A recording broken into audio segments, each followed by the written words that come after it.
घोष परिवार से निवेदन करेंगे कि मंच पर आकर डॉक्टर घोष जी के चित्र पर पुष्पार्चन दीप प्रज्वलन करके आज के इस कार्यक्रम के विधिवत शुरुआत का हमें अनुग्रह प्रदान करेंगे। मंचासीन अतिथियों से निवेदन है कि डॉक्टर घोष जी के चित्र पे पुष्पांजलि और दीपार्चन करें। दीप जलाने के लिए आप लोग आएंगे।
श्रीमती मधुश्री जी को वो आएंगी और उनके जीवन वृत्त पे प्रकाश डालेंगे।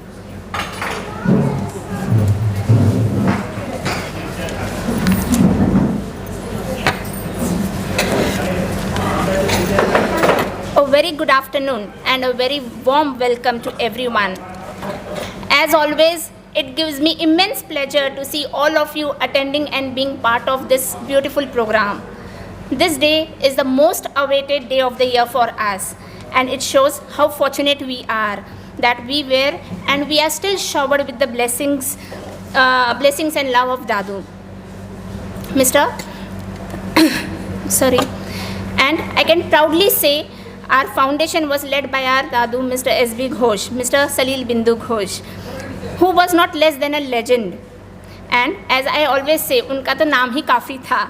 And I'm pretty sure everyone here can relate this. I feel glad to take this opportunity to speak about Dadu. Mr. Salil Bindu Ghosh, जैसे नाम वैसे ही उतने powerful थे वो. He was man of discipline, a man who was way ahead of his time in his thoughts and in his process. He was an inspiration to many. He was one with the huge ambition and aspirations to change the social world, the society in positive ways. And I am so happy to see that my husband himself is following his path. He served as a deputy director in UP State Statistical and Planning Department. He was co-founder and an ex-president of Boys Anglo-Bengali School. During his service, he took multiple initiatives and projects that helped in upliftment of society. He was a social worker and has always had a vision to grow with the society. So there are so many things that cannot be defined in words for him. So now I would like to hand over the mic to my husband, Mr. Shebil Ghosh, to share more tales about Dadu and to open the show. Thank you.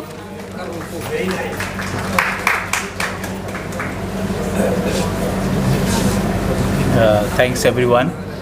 So my name is साइबोल बिंदु Ghosh.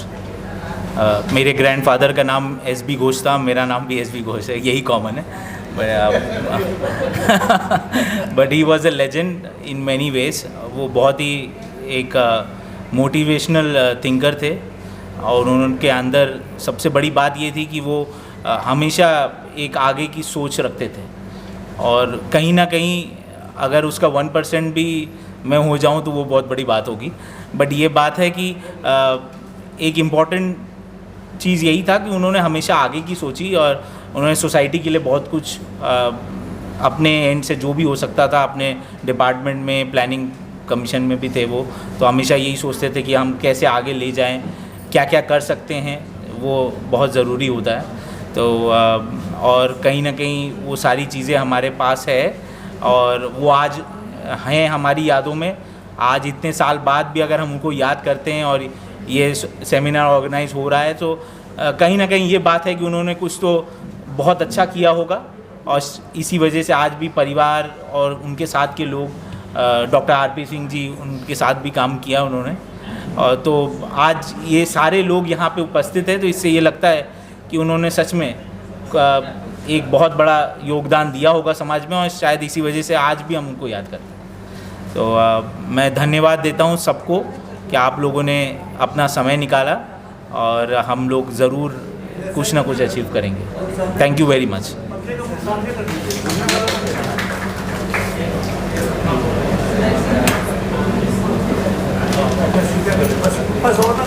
Thank you so much, Shebil.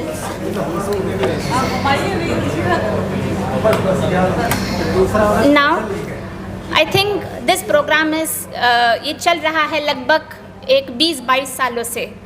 अब मैं introduce करना चाहूँगी एक ऐसे इंसान से जो इस प्रोग्राम के साथ हम लोगों के साथ जुड़े हुए हैं since last almost more than 2 decades, doctor R P. Singh. Dr. R.P. Singh, he was an ex-director, State Institute of Health and Family Welfare. He also runs a high school. He has been an active member of National Population Policy. So, I would call upon Sir R.P. Singh to share your experiences since last 20 decades here, 2 decades here. Thank you so much. 50 साल से जानते हैं.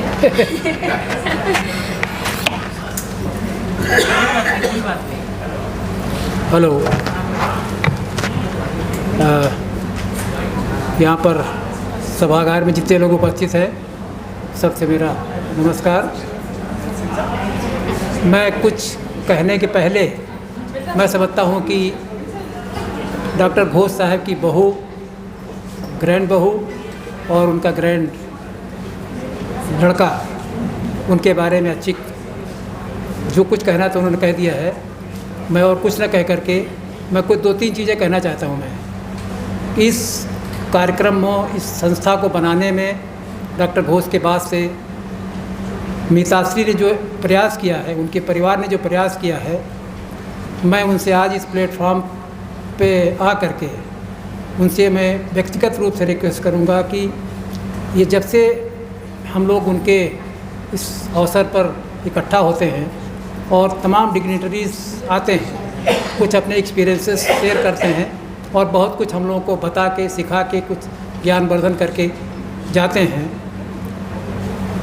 अगर ये possible है तो हम लोग कम से कम जो लोग यहाँ आ रहे हैं उनके विचार और थॉट्स को कंपाइल करने का एक प्रयास करें तो शायद उसको हम लोग बात को, अगर डॉक्टर घोष साहब के नाम पर उसको हम पब्लिश कर सकें बात को, तो शायद ये हमारी संस्था की और इस परिवार की एक बहुत बड़ा अचीवमेंट होगा. मीताश्री जी, आप मेरी रिक्वेस्ट शायद सुन रही होंगी. आपसे मेरी व्यक्तिगत रिक्वेस्ट है कि जो जो चीज़ें यहाँ पर हुई हैं अभी तक, इतने वर्षों से हम लोग इसको देखते आ रहे हैं, करते आ रहे हैं, और आपका, आपके परिवार के, डॉक्टर साहब का, आप सबका जो प्रयास रहा है, इसको अगर ये पॉसिबल हो तो इसको हम लोग कुछ कंपाइल करने की कोशिश करें। जो भी हमारे डिग्नेटरीज यहाँ से आके कुछ कह के गए हैं, बोल के गए हैं, उसको हम लोग कंपाइल करने की कोशिश करें।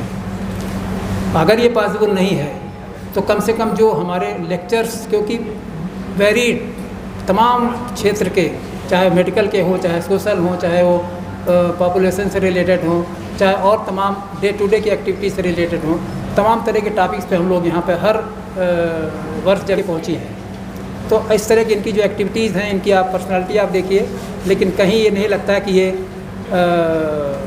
कुछ इनके अंदर कोई लेथार्जिक या कुछ थकान या कुछ ऐसी कोई चीज़ इनके अंदर है। तो मैं चाहता हूँ कि इस हेल्थ में भी अगर इस तरह से एक्टिव बनी रहेंगी तो इस संस्था को ये आगे बढ़ाने में शायद कोई कमी नहीं रखेगी। इसी के साथ आप सबका धन्यवाद। Thank you very much.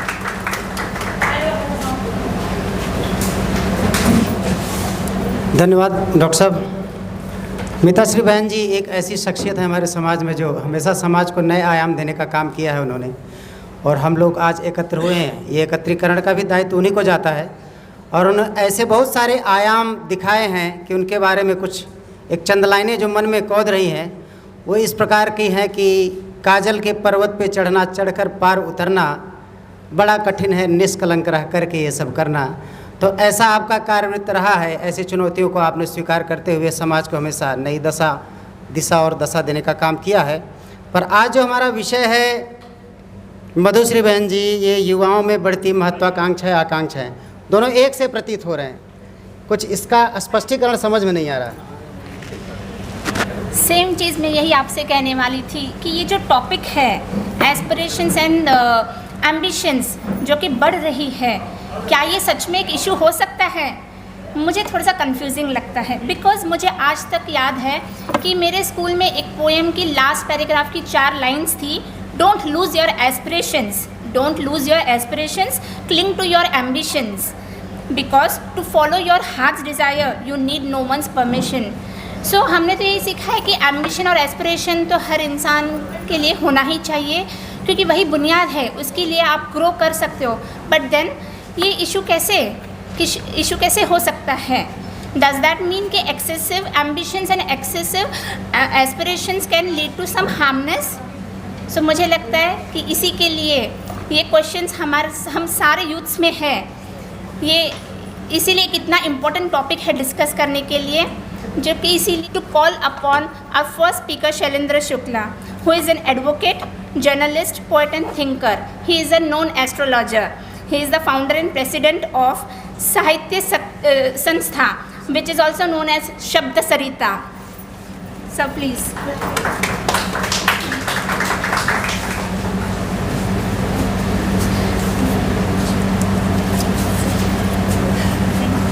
In the loving memory of Dr. S.B. Ghosh, एक इतने महत्वपूर्ण कार्यक्रम में आज ये जो विषय रखा गया है ये बहुत सुंदर है। लेकिन विषय के पहले भी जैसे कोई फिल्म चलती थी तो एक न्यूज़ रील चलती थी। किसी भी न्यूज़ रील का किसी फिल्म से ताल्लुक़ नहीं होता था। तो कहीं ना कहीं ये कार्यक्रम होता क्यों है, इसमें भी श्रीमद् भगवद गीता का एक श्लोक याद आ गया, यद यदाचर श्रेष्ठतः देवे तरोजना फयत प्रमाणम कुरते लोक फितनु वर्तते। जो लोग अपने जीवन काल में कुछ ऐसे कार्य करते हैं जो कहीं ना कहीं दिशा निर्देश का कार्य करते हैं, कालांतर में वो उनकी याद किया ही जाता है। आज कार्यक्रम की शायद रूपरेखा में यही आता है। तीसरी बात है कि अब हम विषय के ऊपर कुछ कहना चाहते हैं तो विषय sir, I really agree to what you said. So in short मुझे ये समझ में आया कि one should be educated, one should have dreams, one should have aspirations and ambitions, and one should also achieve them, but it should not be a threat to society, to anyone, to your family, to any living or non-living, but it should be a promise that should be filled in a very positive way. Thank you so much. Now moving ahead, I will take an opportunity to call upon Mr. Dr. Rupesh, who will try to explain us the social aspect of the topic. To just give a short introduction about Dr. Rupesh, he is a known professor at Shakuntala University in the Department of Social Work. He has helped many students to complete their research work for their PhD. He continuously works with youth to understand and resolve their issues. And now I would take this opportunity to call him on stage and share his experiences and help us with this topic. Thank you.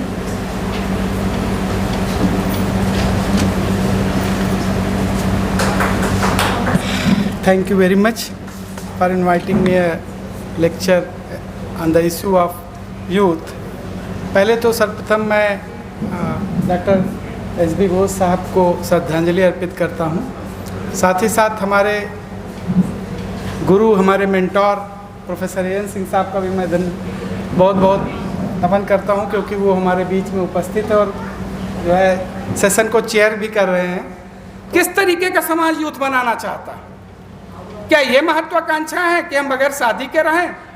क्यों? क्योंकि हमें इससे liberty है। हम marriage जैसे institution में believe ना करें तो आप सोच लीजिए कि हमारे देश का आगे क्या होगा। जैसे विदेशों में है, वहाँ पे क्या है कि उनके पास ऑर्फेन्स होम्स हैं, उनके पास कहते हैं ओल्ड एज होम्स हैं, उनके पास होम्स हैं, कम से कम वहाँ पे तो उनको रिहेबिलिटेट कराया जा रहा है। हमारे यहाँ कहाँ जाएंगे लोग?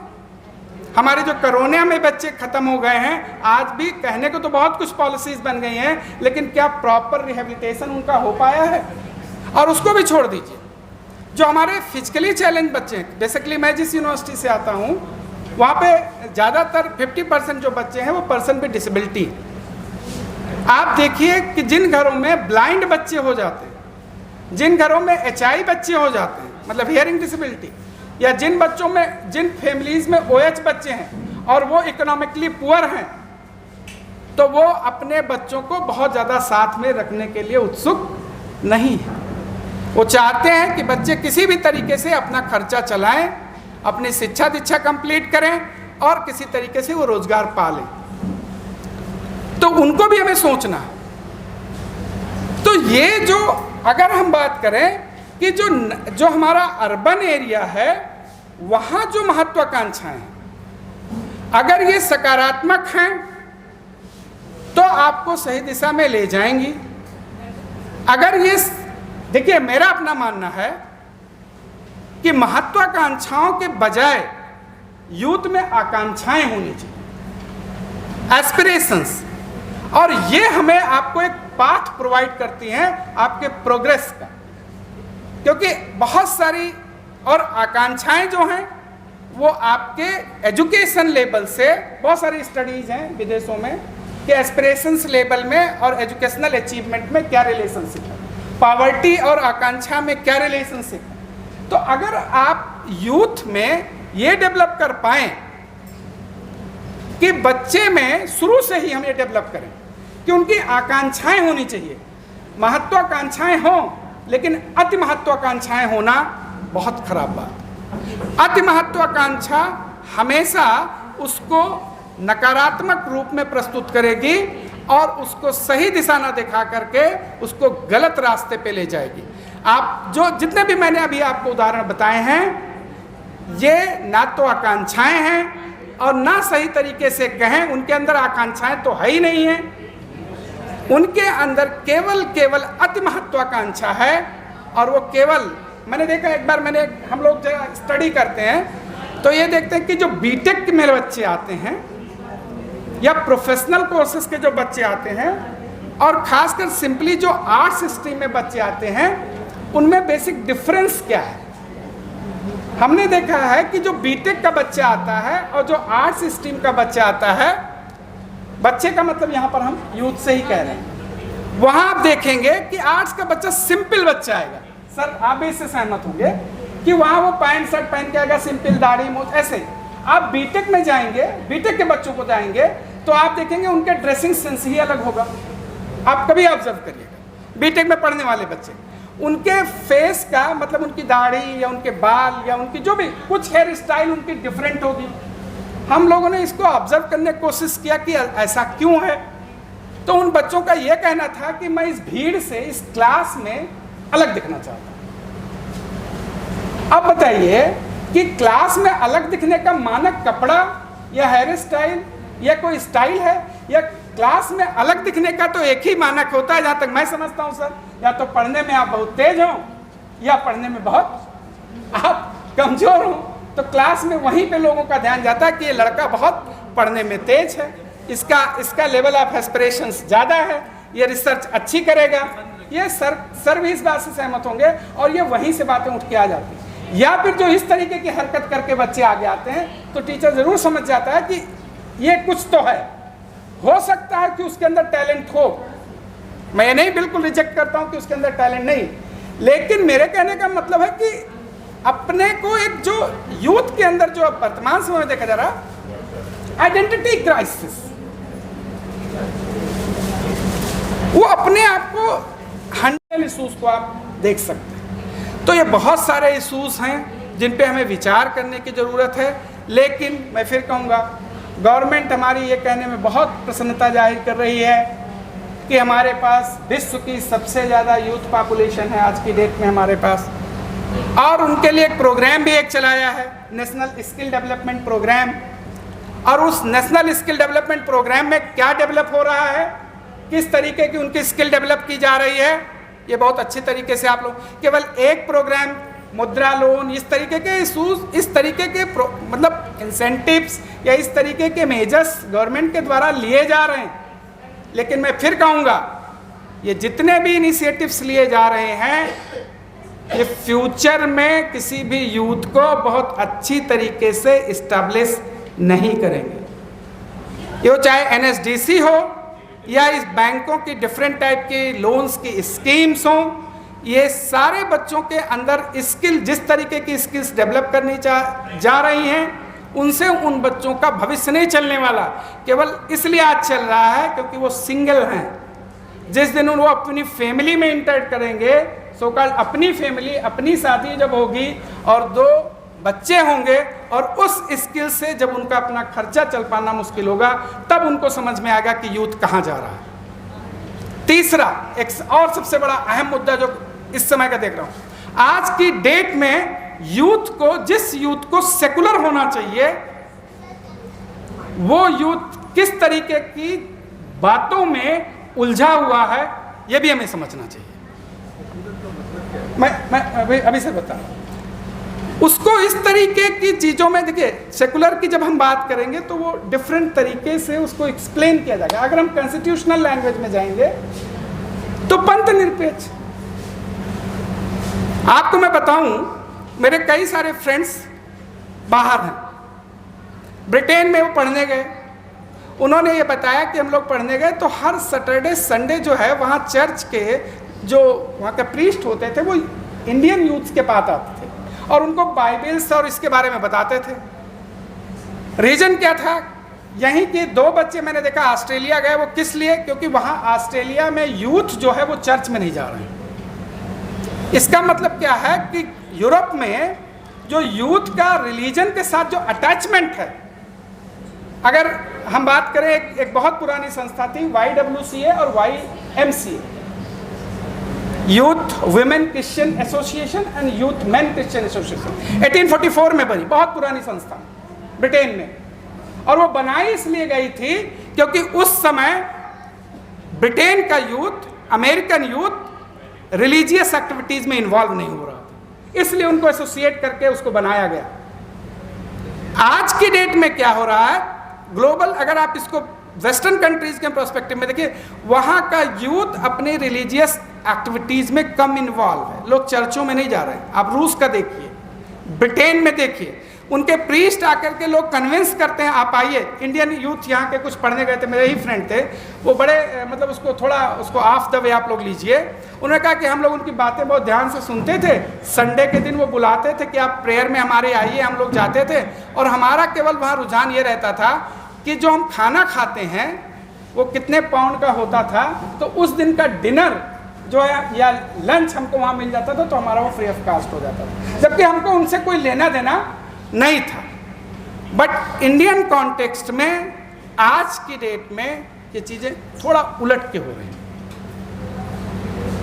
मैं ये नहीं कह रहा हूँ कि किसी धर्म की चीज़ों में विश्वास नहीं करना चाहिए, करना चाहिए, लेकिन धर्मांध नहीं होना चाहिए। धर्मांधता बहुत खतरनाक है। वो ना केवल अपने लिए खतरनाक है, वो किसी और के लिए भी खतरनाक, और के लिए तो खतरनाक है ही है, अपने लिए भी खतरनाक। आपका जो ये एज है, जिस एज ग्रुप की हम बात कर रहे हैं, ये एज ग्रुप समाज को आगे ले जाने के लिए, समाज में कंस्ट्रक्टिव वर्क के लिए लगाना चाहिए, ना कि कश्मीर की तरह होना चाहिए, ना कि और जो हमारे देश के मणिपुर जैसा होना चाहिए। आज हम क्या हो रहे हैं, किस तरीके से यूथ लड़ रहा है, किस तरीके की चीज़ों में इन्वॉल्व है। सर मेरा केवल यही जो धर्मनिरपेक्ष या इस तरीके की बातें मुझे जो कहना चाहिए था, मैं यही बताना चाह रहा हूँ कि कहीं ना कहीं युवा वर्ग को जो कार्य करने चाहिए, जिन चीज़ों को लेकर के आगे बढ़ना चाहिए, हम उन मुद्दों से बहुत बहुत धन्यवाद। हम लोग के बीच में तमाम ऐसे मनीषी आज आए हुए हैं। ऐसे ही हमारे श्रीमान वीके मिश्रा जी का आज पाथेय हम लोग को प्राप्त होना है। दिव्यांग साथी ट्रस्ट नाम की एक संस्था को लेकर समाज में सेवा ही परमो धर्म को आत्मसात कर तमाम कार्य आपने ऐसे किए हैं और आपके काम के प्रति बहुत बहुत अभिनंदन है आप सभी का यहाँ पे आने के लिए। और मैं सबसे पहले तो आदरणीय श्रद्धेय घोष जी की पुत्री गीता जी को मैं बहुत बहुत बधाई देता हूँ, जो इस दीप को जलाए हुए हैं। एक बहुत बड़ा अचीवमेंट है आप लोगों के उपस्थित, और विशेषकर मेडिकल एरिया से जुड़े बहुत से लोग यहाँ पे आए हुए हैं, उन सभी का मैं अभिनंदन करता हूँ। बहुत आज का विषय है, चूंकि अंग्रेजी का थोड़ा सा बड़ा अन्यायपूर्ण स्थिति है। अब जो दो शब्द रखे गए हैं, इसके अलग अलग ढंग से ऑक्सफोर्ड यूनिवर्सिटी में अलग से है, और दूसरे तरीके से जो हमारे हिंदी परिवेश में उसका अलग है। इसको हम कह सकते हैं लालसा और अभिलाषाएं। महत्वाकांक्षा से इसको जोड़ना कहीं तक ठीक नहीं। किसी भी व्यक्ति का महत्वाकांक्षी होना कोई बड़ा बुरी बात नहीं है। महत्वाकांक्षी समाज का हर व्यक्ति होता है और महत्वाकांक्षी होना चाहिए। अब महत्वाकांक्षी होने की परिधि, होने का एक व्यास रेखा है। उस व्यास रेखा के अंतर्गत जब हमारी महत्वाकांक्षाएं लालसा मिल जाती है तो नकारात्मक दृष्टि जाती है, और जब हमारी महत्वाकांक्षाएं केवल आकांक्षा भर रह जाती है तो हम कुछ आगे बढ़ने का उद्यम करते हैं, विकास करते हैं। हमारे पूर्व वक्ता जी ने बहुत सारी समस्याएं बताई। मुझे खेद है कि थोड़ा सा समस्याओं को बताते बताते थोड़ा भटक भी गए, धर्म की तरफ ले गए। धर्म कभी भी किसी को विलप नहीं करता। धार्मिक होना बहुत आवश्यक है। धर्म हमेशा सकारात्मक बातें बताता है। धर्म में कहीं भी नकारात्मकता नहीं है। अगर वहाँ पे विदेश में ईसा मसीह चर्च में अगर कहीं जाते थे और वहाँ पे कुछ बातें उनको बताई जाती थी, तो उन्हें कहीं ऐसा नहीं होगा कि समुदाय के विशेषों में लड़ाई हो, झगड़े हो। और हमारा हिंदू धर्म तो इससे भी आगे कहता है सर्वे भवन्तु सुखिनः सर्वे सन्तु निरामयाः।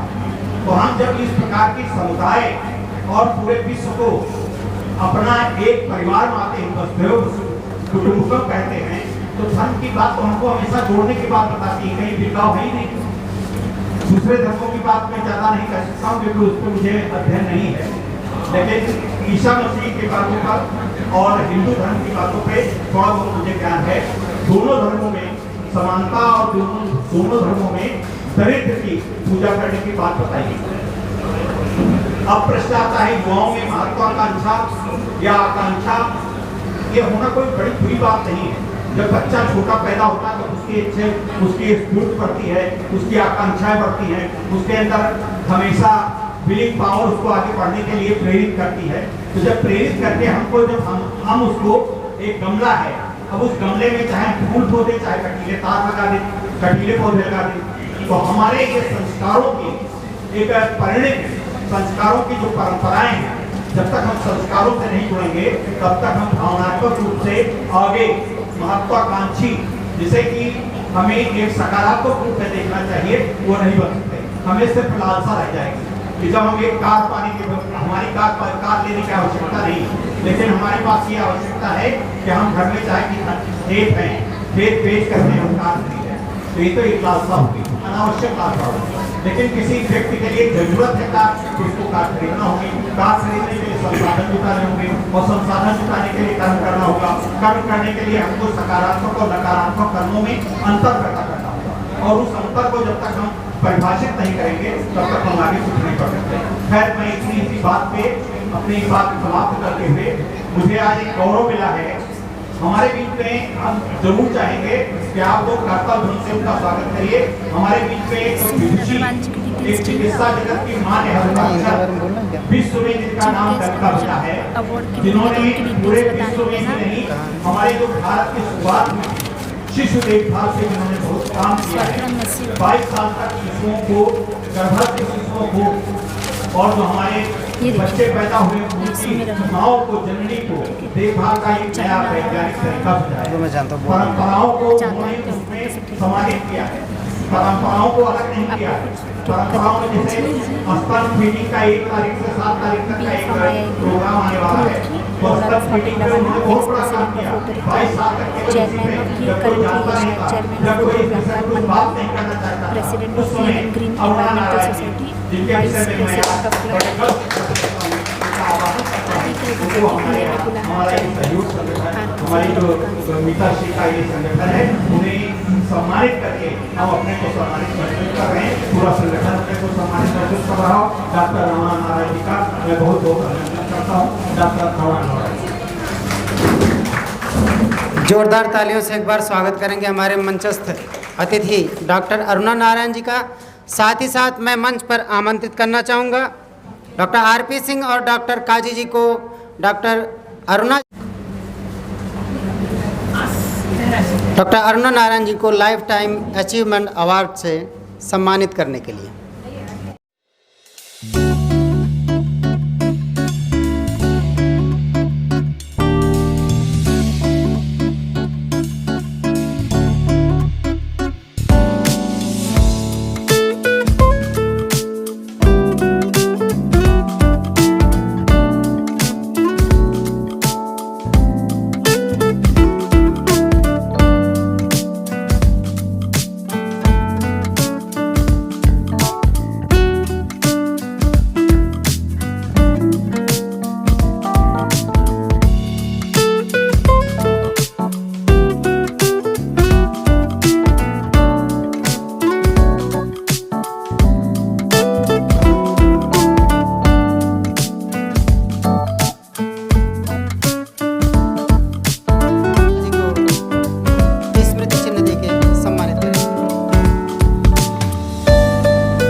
इन सभी विद्वज्जनों का मैं स्वागत और इस्तकबाल करती हूँ।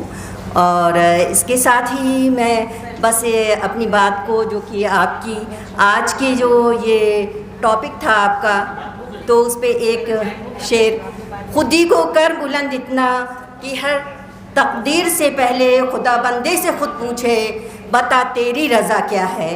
तो अगर आज का यूथ में थोड़ा सा बोल दे रही हूँ, वो इन दोनों आकांक्षाओं और महत्वाकांक्षाओं के बीच में जो एक चीज़ आती है वो है नैतिक मूल्य, मॉरल एजुकेशन। अगर इस चीज़ को आज के बच्चे बहुत सीरियसली लें, जिसको बहुत सीरियसली टेकअप नहीं करते हैं, और ये हमारी शायद खुद की भूल है या खुद की कमी है हमारे परिवारों की, जो इस चीज़ को बच्चों के अंदर नहीं ला पा रहे हैं, जो कि मेरे ख़्याल से सबसे पहले तो ये बुनियादी है जिसको लेके चलना चाहिए, ये नैतिक मूल्य। और आज जो हमारी NAP है उसमें भी इस बात को रखा गया है कि नैतिक मूल्यों के ऊपर जो है वो बेस किया जाए। एजुकेशन तो है ही, लेकिन एजुकेशन मूल्य आधारित होनी चाहिए। मूल्यों को भी अपने जीवन में लाने की कोशिश करना चाहिए, उसी से हमारा जीवन साकार बन सकता है, सफलताएं हमको हासिल हो सकती हैं। और अगर हम मूलहीन हो जाएंगे तो हमारी अस्तित्व ही क्या रह जाएगा, हमारे जीवन की पहचान ही क्या रह जाएगी। हमारी पहचान ही तो ये है। फरिश्ते से बेहतर है इंसान बनना, मगर इसमें पड़ती है मेहनत ज़्यादा। फरिश्ते से बेहतर है इंसान बनना, मगर इसमें पड़ती है मेहनत ज़्यादा। तो इंसानियत जो सबसे बड़ी चीज़ है मेरे नज़रों में, उससे बड़ी चीज़ तो कुछ हो ही नहीं सकती है। हम जिस भी चीज़ जहाँ भी पहुँच जाएं, जिस जगह पहुँच जाएं, लेकिन एक अच्छा इंसान बनना सबसे पहले है। और दूसरी बात, कोई भी हम पद ग्रहण करते हैं, कोई पोस्ट ग्रहण करते हैं, वो दूसरी चीज़ आती है।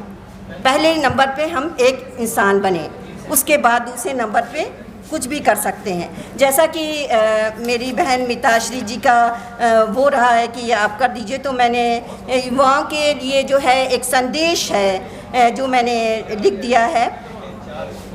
अवध के चमन के नौजवानों उठो, अवध के चमन के नौजवानों उठो, गुलों की तरह महकते हुए उठो, गुलों की तरह महकते हुए उठो। उठो कि फैल गई नीतिये विकास, जो आज विकास की नीतियाँ जो चल रही हैं उसके लिए है। उठो कि फैल गई नीतिये विकास, निकलती है जिस तरह सूरज की किरण, निकलती है जिस तरह सूरज की किरण। उठो जैसे दरिया में उठती है मौज, उठो इस तरह जैसे दरिया में उठती है मौज। उठो जैसे आंधी की बढ़ती है फौज, उठो जैसे आंधी की बढ़ती है फौज। उठो बर्क़ की तरह हंसते हुए, उठो बर्क़ बिजली को कहते हैं जो चमकती है। उठो बर्क़ की तरह हंसते हुए, कड़कते गरजते बरसते हुए, कड़कते बरसते गरजते हुए। चूँकि बिजली जो है कड़कती भी है और फिर बादल आते हैं और फिर बरसती भी है।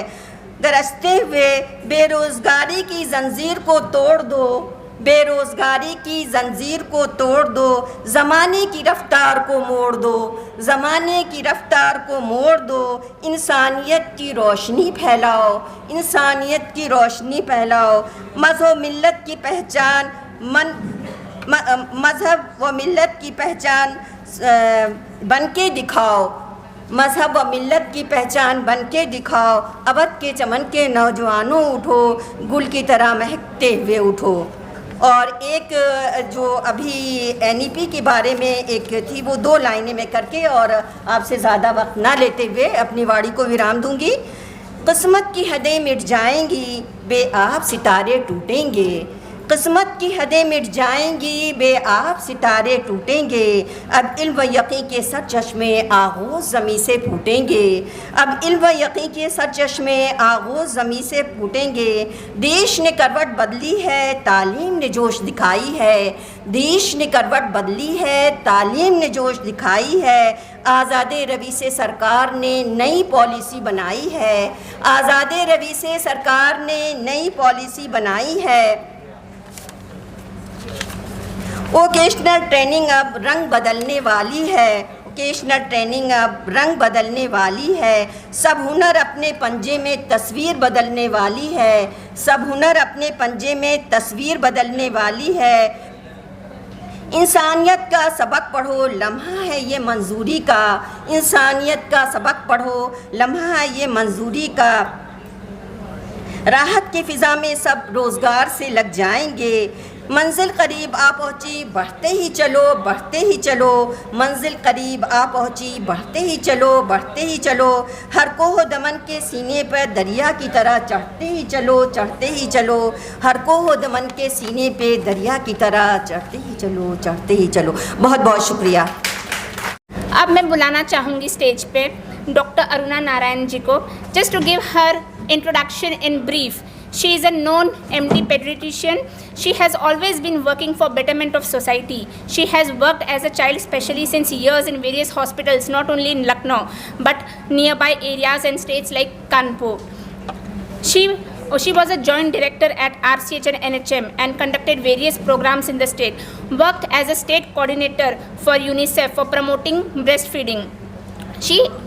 Not only this, but she has worked as a general manager for National Health Mission for not less than 7 years and planned and implemented various programs for newborn children and youths. She was a senior advisor at FPI for 5 years. Ma'am, please. सबसे पहले मुझको यहाँ पर बुलाने के लिए मुझे गौरवान्वित किया आप लोगों ने। Doctor S.B.. घोष साहब की शख्सियत को मैं सलाम करूंगी, ये सोच के कि उनकी शख्सियत में इतना एक ज़ोर था, एक दम था कि आज तक भी लोग उनके नाम से खींचे चले आते हैं और लोग उनको कितनी शिद्दत से याद करते हैं, ये सोचकर बहुत अच्छा लगता है। न केवल उनके बच्चे, उनके पोता पोती, बल्कि सारे जानने वाले उनको जिस प्यार से याद कर रहे हैं, उससे मुझे लग रहा है कि उनकी शख्सियत वाकई बहुत महान रही होगी और वाकई नमन के योग्य है। अभी बात हो रही थी युवाओं की, तो चूँकि मैंने किशोरावस्था पे बहुत काम किया है, तो मैं थोड़ी सी बातें क्लियर करना चाहूँगी। गवर्नमेंट बड़ी जिम्मेदारी, सबसे बड़ा उत्तरदायित्व उन्हीं के ऊपर है, लेकिन यहाँ पर बहुत अच्छे अच्छे लोगों ने बातें कही और मैं ज़्यादातर लोगों की बातों से सहमत हूँ, लेकिन एक बात मुझे यहाँ पे और कहनी है जो जोड़ना चाहती हूँ मैं, वो ये कि हम युवाओं की आकांक्षाओं की बात कर रहे हैं, युवाओं की महत्वाकांक्षाओं की बात कर रहे हैं, मगर किसी ने ये नहीं कहा कि हमारे बच्चों के माँ बाप अपनी महत्वाकांक्षाएं जो उनके संग जोड़ते हैं वो कितना गलत है। हम अपने बच्चों की महत्वाकांक्षाओं को, अपनी महत्वाकांक्षाओं को बच्चों में जोड़ देते हैं। तुम्हें डॉक्टर बनना है, तुम्हें बड़े होकर इंजीनियर बनना है, you have to be IAS। बच्चों को पीछे लगाएंगे, बच्चों को प्रेशराइज करेंगे, इतना स्ट्रेस देंगे उनको कि बच्चे फ्री नहीं हैं अपने आप सोचने के लिए कि वो क्या बनेंगे। हमें बच्चों को छोड़ देना है, हमें बच्चों को एक सकारात्मक वातावरण देना है, हमें बच्चों को सहयोग करना है, हमें बच्चों को सपोर्ट करना है, लेकिन हमें बच्चों को डायरेक्शन नहीं देनी चाहिए। अब आजकल के ज़माने में बच्चों के पास बहुत अच्छा दिमाग है, बच्चों के पास इतनी नॉलेज है जितनी हम आपको नहीं है, तो बच्चों को अपनी आँखों से, अपने दिमाग से सोचने दीजिए, ये मैं स्पेशली कहना चाहूँगी।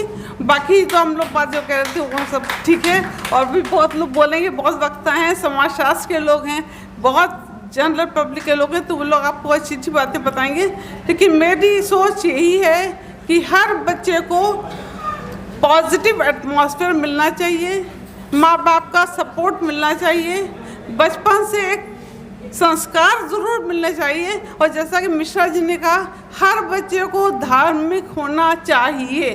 हम नहीं कहते कौन सा धर्म, हर बच्चा जो अपने घर में धर्म चल रहा है उसको अपनाए, मगर आस्था ऊपर वाले में रखे, वो सबसे बड़ी बात है। आपकी सबसे बड़ी शक्ति वही होती है जो अगर आपकी किसी में पूरी आस्था होती है, पूरा सरेंडर होता है। Thank you. हमारे प्रमुख वक्ता रहे, एक पुरस्कार आपको देना हम चाहते हैं कि मुख्य अतिथियों द्वारा दे दिया जाए, उसके बाद कोई जाएगा। आइए मंच पे। और इसके बाद हमारे श्रीमान रूपेश जी, आपने बहुत ही ओजस्वी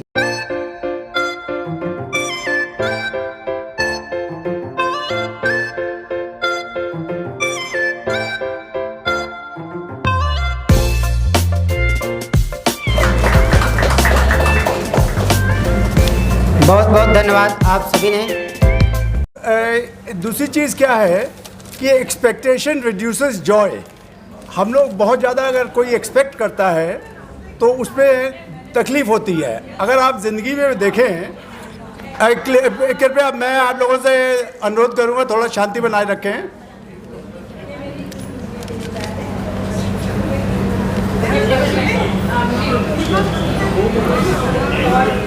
आप बोलो sir.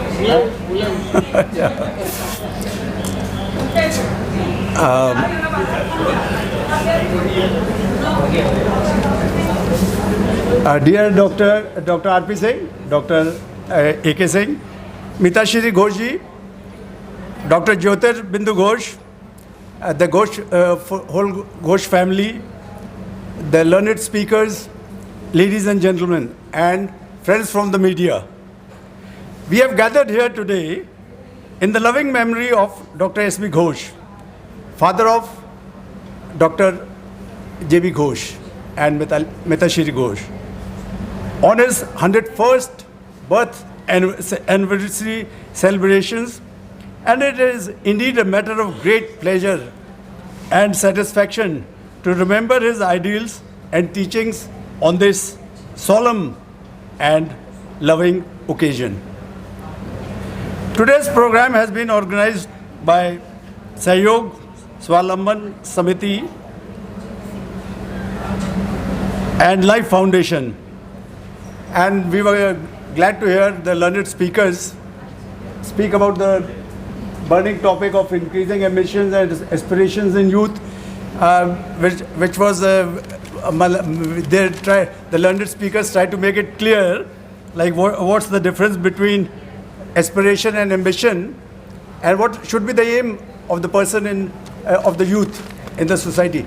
As you might be knowing, half of today's world population is under 25 years of age.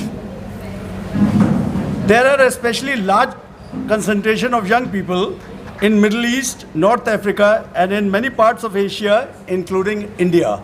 आपने देखा होगा कि सबसे ज़्यादा इस समय भारतवर्ष में युवा लोग सबसे ज़्यादा मौजूद हैं और थोड़ी एल्डरली पॉपुलेशन भी बढ़ रही है बिकॉज ऑफ इंक्रीजिंग एज. अब एज एक्सपेक्टेंसी बढ़ गई है इंडिया में. The growing share of main and women globally and specially India has not yet कि नौकरी से ही सिर्फ काम नहीं चलेगा, उनको और भी एवेन्यू सोचने पड़ेंगे how they should get involve by ensuring that propose solutions for young people are truly cross cutting. मतलब उनसे डिस्कस करें, देखें कि क्या क्या चीज़ें हम लोगों को करनी चाहिए, किस तरह से बच्चों की डिफ़िकल्टीज़ हम लोग सॉल्व कर सकते हैं. ज़रूरी नहीं कि सब लोग नौकरी में जाए, अपना भी काम कर सकते हैं. और बहुत से लोग ये नहीं ज़रूरी है कि नहीं सब साइंटिस्ट ही बने या इंजीनियर्स ही बने, डॉक्टर्स बने, आर्ट्स में भी जाते हैं लोग. और अगर आप फॉरेन कंट्रीज़ में देखें तो बहुत से लोग पढ़ लिख कर इंजीनियर बन के उसके बाद फोटोग्राफर बनने चले गए या वाइल्ड लाइफ में चले गए और चीज़ों में. तो इस तरह से देयर आर मैनी एवेन्यूज़ और किसी को हताश नहीं होना चाहिए. और मैंने देखा कि ख़ास तौर से जो लोग इसमें चले जाते हैं इंजीनियरिंग या डॉक्टरी वगैरह में, इन्हीं कंसंट्रेशंस में सुसाइड्स वगैरह भी ज़्यादा देखने को मिलती हैं, है ना, because there is so much stress. आपने देखा होगा कि कोटा में जो बच्चे जाते हैं IITs वगैरह के लिए प्रिपेयर करने के लिए, वो कितनी डेथ्स होती हैं वहाँ, कितनी सुसाइड्स वगैरह दे कमिट सो मेनी सुसाइड्स.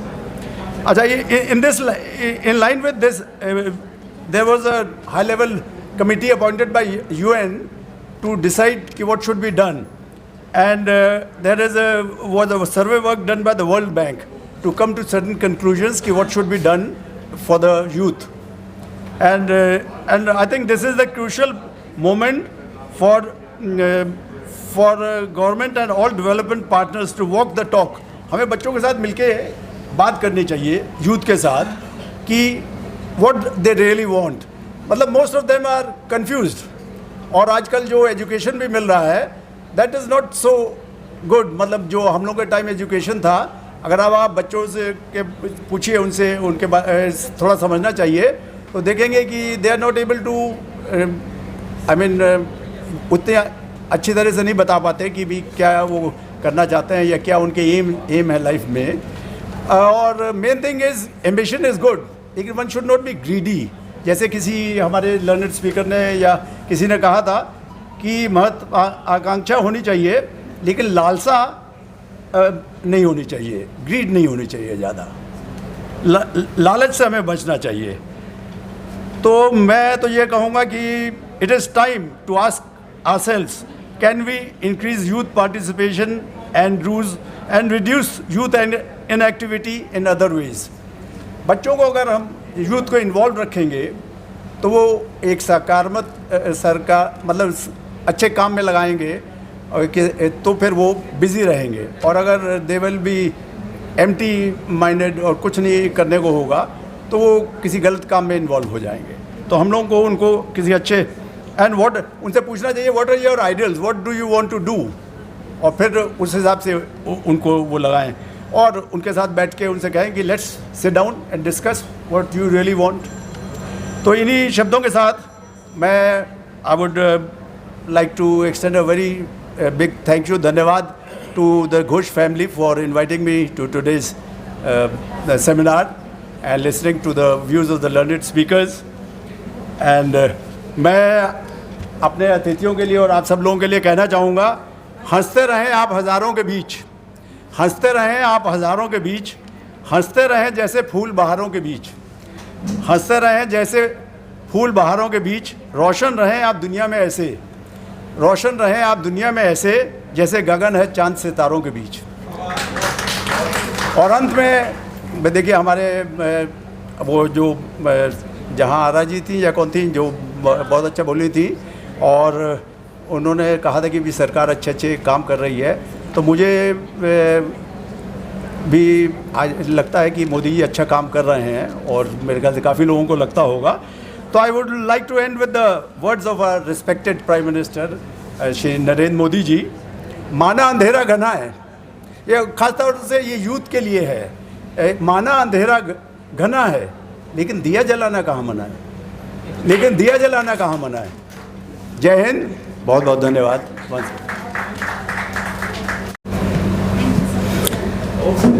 इस कार्यक्रम का संचालन कर रही है मधुश्री जी से मैं पूछना चाहता हूं कि ये जो आज का हमारा टॉपिक हुआ, इतने सारे मनीषी लोगों ने अपनी बातें रखी, तो आपको कुछ क्लियर हुआ कि कुछ डाउट अभी रह गए आपके? आनंद जी नहीं, ये तो बहुत बढ़िया सेशन चल रहा है जिसमें बहुत सारे इश्यूज़, बहुत सारे कन्फ्यूजन्स क्लियर हो रहे हैं। जैसे कि मिश्रा अंकल ने बताया कि आकांक्षा और एस्पिरेशंस में, एम्बिशंस में, लालसाओं में क्या डिफरेंसेस है। देन फिर अरुणा जी ने बताया कि बच्चों को कैसे हम लोगों को गाइडेंस देना चाहिए, ना कि डायरेक्शन। सो इतनी जो वर्ड्स हम लोग सोचते हैं कि सबका मीनिंग सेम है, वो सेम नहीं होते। उसमें कितने छोटे छोटे डिफरेंसेस है जो कि समझना कितना इम्पोर्टेंट है। एंड इसीलिए ही ये सेशंस होते हैं जहाँ पे हम लोग अवेयर होते हैं and we try to do a bit or, ऐसे कहते हैं ना कि सोशल अवेयरनेस क्रिएट करना। सो that is what these sessions are meant for, and I am grateful to be part of this. So to continue this program, now I will call upon Dr. Alpana Rastogi. So to introduce her, to let her know about her, she is a known consulting psychologist coordinator at Asmita Center, which is basically a center for slow learners and mental health care at Lucknow. She is known for swiftly dealing with and providing solutions to problems and issues within youth. And not only this, but she has been doing this for more than 2 decades.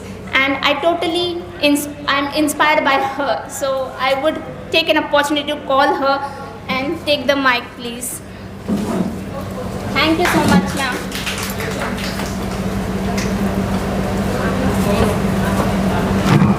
Thank you, Madhu, for this lavish introduction. इसमें बहुत सारी बातें मधु के अपने प्यार से गढ़ी हुई हैं, इतना कुछ है नहीं। और थैंक यू मिताश्री जी, इन्होंने अभी अभी मुझे बताया, ये रेवलेशन हुआ कि ये पिछले जन्म में मेरी पति थी। तो प्यार शायद इस जन्म तक इतना है कि जब बुलाती हैं तो मैं आ जाती हूँ, बिना ये सोचे समझे कि ये मुझे क्या काम देंगी। तो सबसे पहले तो इट इज़ ऑल सडन, तो कि मैं यहाँ, मुझे उम्मीद नहीं थी कि मुझे यहाँ बात भी करनी होगी, कुछ बोलना भी होगा। फर्स्ट ऑफ ऑल, जहाँ तक एज अ साइकोलॉजिस्ट की बात करें तो यूथ मेरा प्राइमरी कंसर्न है। एक्सपेक्टेशंस, एस्पिरेशंस, एम्बिशंस, हम बहुत सारे नाम देते हैं, लेकिन जहाँ से मैं देखती हूँ, मैं बच्चों को कंफ्यूज देखती हूँ। सिर्फ एम्बिशन नहीं है, एम्बिशन ना होने का भी दुख है। अगर किसी बच्चे की कोई एम्बिशन नहीं है, वो एक साधारण जीवन जीना चाहता है, तो ये भी उसका प्रेशर है। सबसे इम्पॉर्टेंट बात जो यूथ के साथ जुड़ी है वो है एनर्जी। इतनी एनर्जी होती है कि वो चैनलाइज नहीं कर पाते हैं। हम हर बार ये सोचते हैं कि उन बच्चों के साथ हम बात करें, जैसे डॉक्टर नारायण ने कहा कि हमें उन पर अपनी इच्छाएं नहीं थोपनी चाहिए, लेकिन गाइडेंस बहुत ज़्यादा ज़रूरी है। गाइडेंस इसलिए ज़रूरी है क्योंकि हम उस एनर्जी को कहाँ इन्वेस्ट कराएं बच्चे की, उस बच्चे को क्या बताएं कि वो उन चीज़ों को लेकर के आगे चलना शुरू करे, बहुत सारे रास्ते खुल जाते हैं। मैंने देखा बच्चे इंजीनियरिंग की तैयारी कर रहे हैं तो इतनी इंजीनियरिंग एग्ज़ाम्स को फेल कर देते हैं और हर एक एग्ज़ाम को देना है। उस दबाव के साथ, उस एम्बिशन के साथ फिर वो खुल के नहीं सोच पाते हैं। आज मैं एक बच्ची से बात कर रही थी, 13-14 साल की लड़की है। उससे मैंने पूछा कि क्या करना है। उसने मुझे बताया कि उसे एंटरटेनमेंट एंड ब्रॉडकास्टिंग डिग्री लेनी है। ये मेरे लिए ख़बर है, that's a news for me, कि इस तरह की कोई डिग्री एग्जिस्ट करती है। तो अगर हम देखें तो बच्चों के पास इंफॉर्मेशन बहुत ज़्यादा है, बहुत ओवर एंटरटेनमेंट। 3 ई उनकी ज़िंदगी के हैं जो बहुत ज़्यादा, आइस, एक होता है आई जिसको कहते हैं इंफॉर्मेशन बम्बार्डमेंट। गूगल खोलिए, मैंने देखा कि इसको क्या कहते हैं। मेरे बेटे ने गूगल टाइप किया, मम्मा इसको ये कहते हैं। He thinks that he is knowing. क्या वो वाकई जान रहा है? नहीं, उसे सिर्फ उसकी इंफॉर्मेशन है। तो वो इंफॉर्मेशन बहुत ज़्यादा है उनके पास। दूसरा, ओवर कम्युनिकेशन है। हर चीज़ में हमने सोशल मीडिया ईजाद कर दिया, बच्चों को कम्युनिकेशन बहुत है और उस कम्युनिकेशन में कम्युनिकेबल डिजीज़ की तरह। होता क्या है कि बच्चा मुझसे सुनकर कुछ जाता है, दोस्तों से कुछ सुनकर आता है, कुछ डिस्कस करता है, कोई और बात करता है और ओवर कम्युनिकेटेड है वो। तीसरी चीज़ जो सबसे ज़्यादा खतरनाक है इस बर्फ में, वो है एंटरटेनमेंट, ओवर एंटरटेनमेंट। होना चाहिए एंटरटेनमेंट, मैं खिलाफ नहीं हूँ, लेकिन कंस्ट्रक्टिवली आप उसमें मज़ा ले सकें। आप सारा दिन मूवी देखेंगे तो कितना मज़ा ले सकते हैं। एक चलन हो गया डॉक्टर साहब रील्स का, everybody is having scrolling up. क्यों? कोई चीज़ मज़ेदार लग रही, कोई हल्के फुल्का घटिया से घटिया स्तर का कोई कंटेंट होगा, हम स्क्रॉल कर रहे हैं। क्यों? क्योंकि हमारे पास काम नहीं है। तो यहाँ मेरा सवाल, यहाँ मेरी गुजारिश है कि थोड़ा वक्त बिताएं, अपने हाथ का फ़ोन भी रख दें और बच्चों का फ़ोन भी रखवा दें। थोड़ी देर उनसे बात करेंगे तो पता लगेगा कि उनके दिमाग में चल क्या रहा है। जिसे हम एम्बिशन की बात कर रहे हैं, क्या वो वाकई एम्बिशन है? क्या वो वाकई उसके बारे में करना चाहते हैं या वो सिर्फ और सिर्फ आइस के तहत है? हमें नहीं पता ये डिग्री जो एंटरटेनमेंट एंड ब्रॉडकास्टिंग डिग्री है, ये क्या प्रोवाइड कराएगी हमें और हम क्या करेंगे इसके बाद। हमारा ज़माना आसान था, हमें पता था कि हमने बायोलॉजी ली है, इसके बाद हम ये कर सकते हैं, ये कर सकते हैं, हम एक डायरेक्शन में चलते हैं। ऑफ कोर्स अवसर कम थे तो लोगों के पास कंपटीशन की भावना कम थी। आज अवसर बहुत हैं तो हर फील्ड में ओवर कंपटीशन है। मुझे निदा फाजली बहुत याद आते हैं।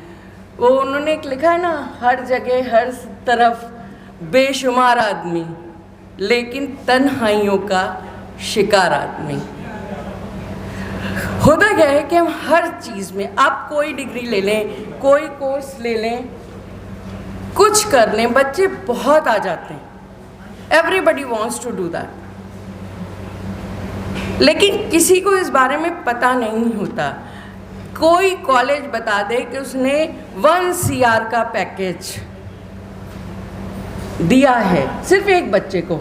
ईश्वर जाने कॉलेज ने दिया है या बच्चे ने खुद लिया है या उसकी सत्यता क्या है, नहीं पता, लेकिन उस कॉलेज के बाहर लाइन लग जाती है। हम हर साल कॉलेज नहीं देखते हैं, हम IIT की रैंक्स बढ़ाते हैं। आपने कभी मार्क आउट किया है कि हम रैंकिंग सिस्टम पे फंस गए? 2 केसेस डिप्रेशन के देखे मैंने। एक बच्चा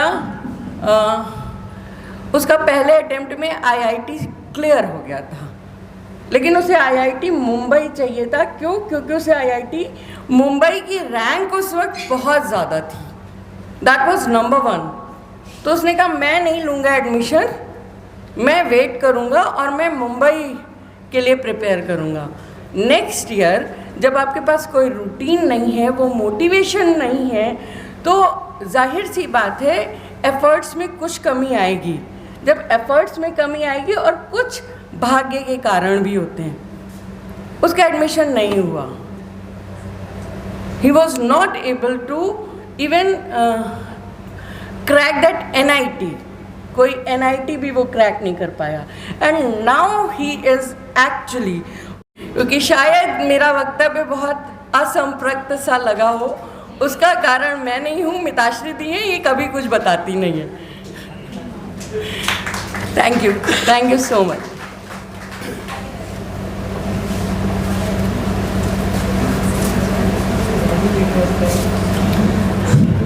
बहुत सारे ऐसे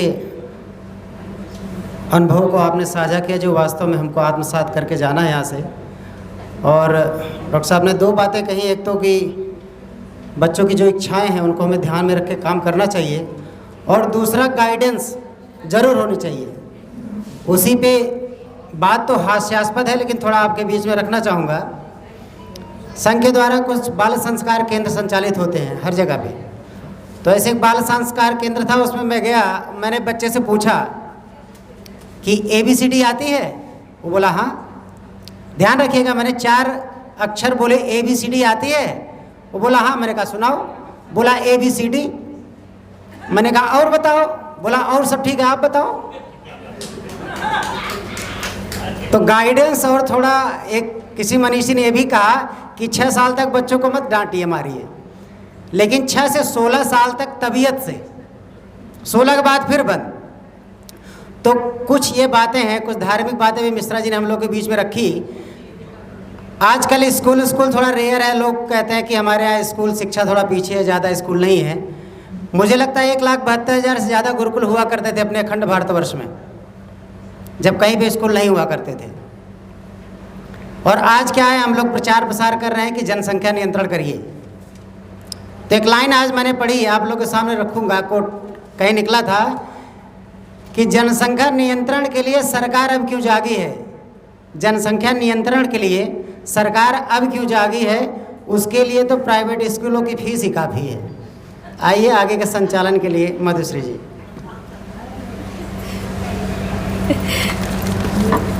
आगे बढ़ाते हुए जैसे सौरभ जी ने कहा और अल्पना मैम ने कहा, it's not a feeling to listen to you, but it's an emotion. So on that note, I would try to read out few lines. Realizing your ambitions and controlling your fate, and achieving unrivaled greatness is derived from knowing what to change, how to change, and most importantly, why to change. अब आगे बढ़ते हुए मैं बुलाना चाहूँगी एक special guest doctor A.K. Singh ji को, who is Assistant Director at Regional Environment Research Center and has dealt with many research programs at national levels. He is an active social worker since last 20 years. He is the one who has been associated with us with this program since the start. He has received many awards for his contribution to society and environmental research. So I'll just call upon him to share the economic aspects of the topic. Thank you. Thank you. मंच पर आसीन प्रबुद्धजन और हाँ of the dice जो learned participants हैं, हाँ मुझे मिताश्री जी ने रिक्वेस्ट किया है और वैसे भी मैं आता क्योंकि हाँ स्वर्गीय एस.बी. घोष साहब के प्रति एक अपार श्रद्धा है। हाँ तो उनकी पुण्यतिथि पर तो मुझे आना ही था, लेकिन मैं बोलने के लिए ऐसा कुछ तैयारी करके नहीं आया, लेकिन मुझसे कहा गया है तो कुछ न कुछ बोलूँगा। हाँ, पहली बात है यूथ को अभी तक अपने देश में भी जो युवा वर्ग है उसका एज ग्रुप अभी तक कंफर्म नहीं हो पा रहा है, क्योंकि जितनी भी रिपोर्ट्स मिलते हैं उसमें अलग अलग मिलता है। लेकिन सामान्यतः हम मान कर चलते हैं कि 15 से 35 आयु वर्ग के लोग जो है ना युवा वर्ग में आते हैं, और ये अफ्रीकन कंट्रीज में ये मानते हैं।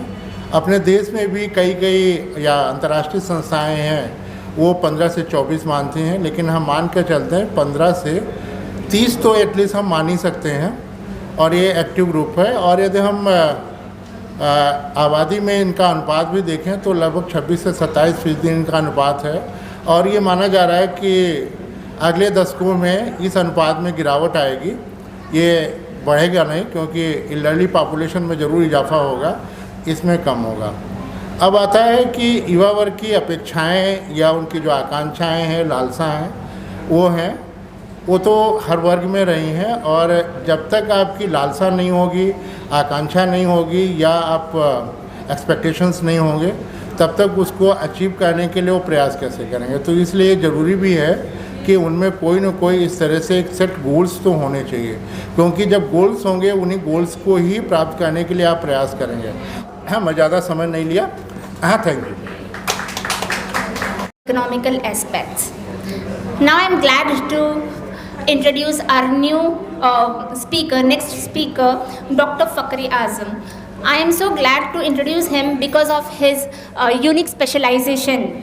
He is specialized in aviation academics and research, and what excites me more is his current project. He is currently working on anthropsychological dermatology physics, which is nothing else but the science of fingerprints and genetics.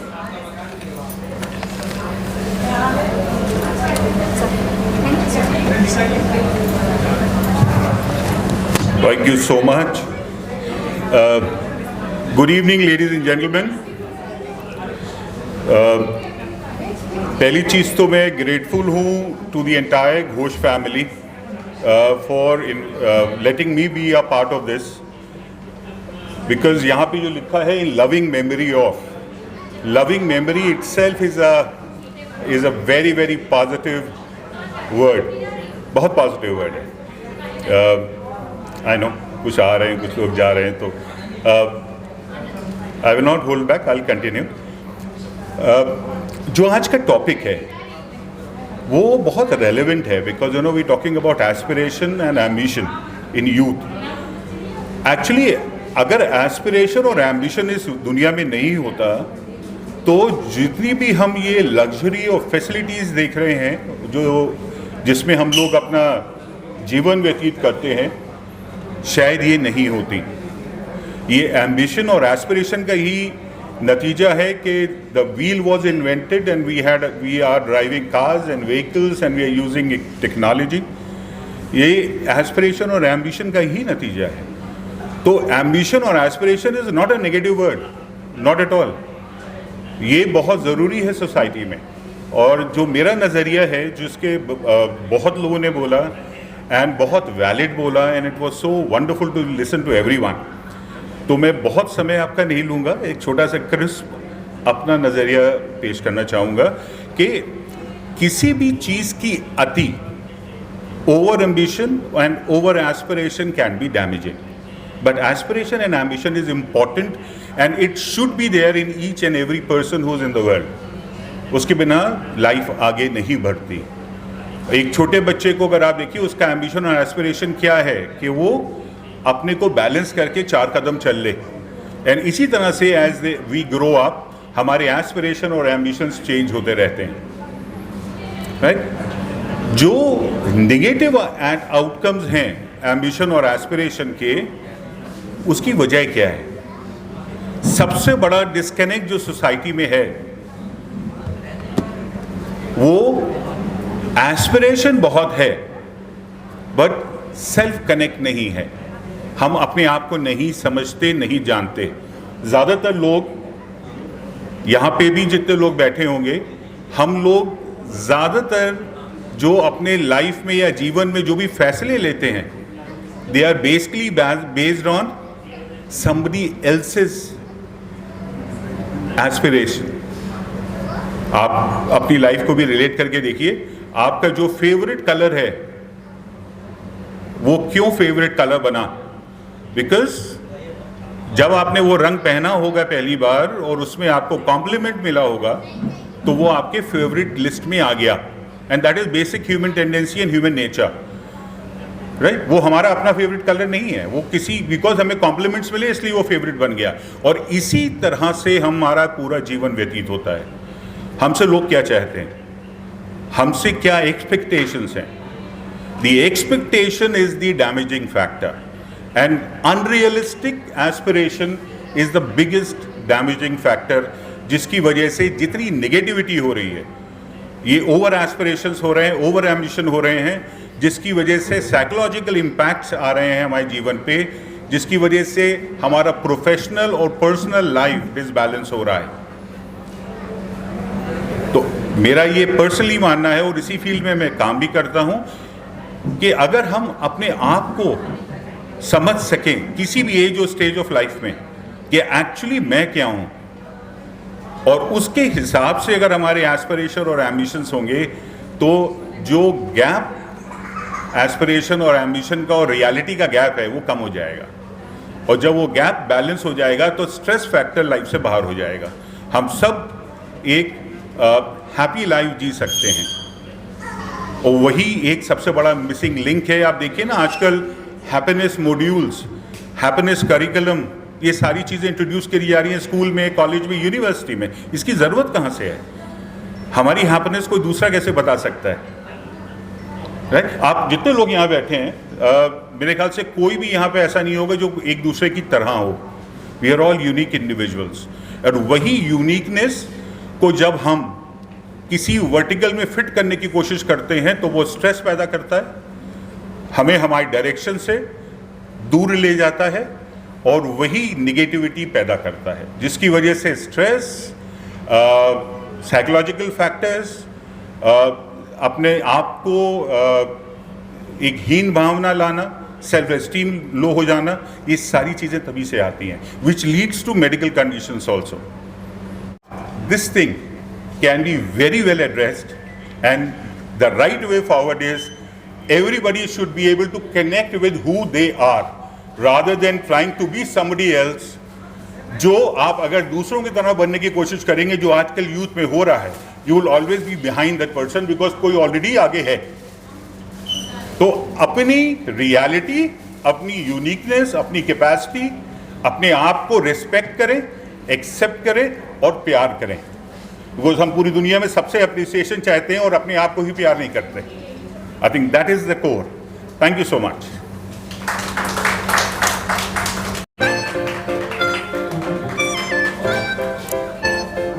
अगला काम जो जोरदार तालियां हो जाए एक बार doctor Ramakant जी के लिए।